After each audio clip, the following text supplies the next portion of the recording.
জুলাই জাতীয় সনদ বাস্তবায়ন প্রক্রিয়া নিয়ে অভিন্ন নির্দেশনা দিতে ঐকমত্য কমিশনের আলোচনায় অংশ নেয়া রাজনৈতিক দলগুলোকে দেয়া অন্তর্বর্তী সরকারের এক সপ্তাহ সময় শেষ হচ্ছে সোমবার। তবে রোববার পর্যন্ত এ বিষয়ে কোনো পদক্ষেপ চোখে পড়েনি।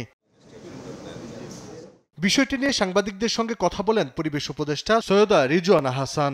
বলেন, রাজনৈতিক দলগুলো তাদের মতামত না জানানোই দ্রুতই সরকার অবস্থান পরিষ্কার করবে। সেখানে সরকারের একটা দায়িত্ব আছে, একটা কর্তৃত্ব আছে। সরকার এই দুই জায়গা থেকে একটা সিদ্ধান্ত নেবে এবং সেই সিদ্ধান্ত নেওয়ার আগে সরকার একটা সময় দিয়েছে তো যে আপনারা 7 দিনের মধ্যে বসেন। তো তারা যেহেতু বসেননি সেহেতু সরকার একটা সিদ্ধান্ত নেবে। আমি তো কাউকে বলতে শুনিনি যে সরকার সিদ্ধান্ত নিতে পারবে না। রাজনৈতিক দলগুলোর সঙ্গে সরকারের আবারও আলোচনার বিষয়ে কোনো তথ্য নেই উপদেষ্টার কাছে। ফেব্রুয়ারিতে জাতীয় নির্বাচনে সরকার প্রস্তুতি নিচ্ছে বলে জানান তিনি।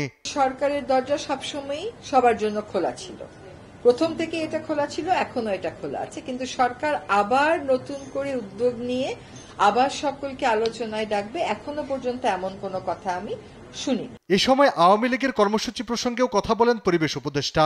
বলেন, কোনো বিশৃঙ্খলা করতে দেবে না সরকার। তো আমাদেরকে সরকার হিসাবে যখনই এমন অস্থিরতা সৃষ্টি করার চেষ্টা করা হবে তখনই আমরা আমাদের সর্বোচ্চটুকুন দিয়ে সেই অস্থিরতাটা নিয়ন্ত্রণের চেষ্টা করব। আমাদের চেষ্টা থাকবে প্রথমত কেউ যেন অস্থিরতা সৃষ্টি করতে না পারে। তারপরেও যদি অস্থিরতা সৃষ্টি হয় সেখানে আমাদেরকে রিঅ্যাক্টিভ অ্যাপ্রোচে যাইতে হবে। দেশের অস্থিরতা এড়াতে সবাইকে সহযোগিতার আহ্বান জানান সৈয়দা রিজওয়ানা হাসান। নির্বাচন উপহার দিতে।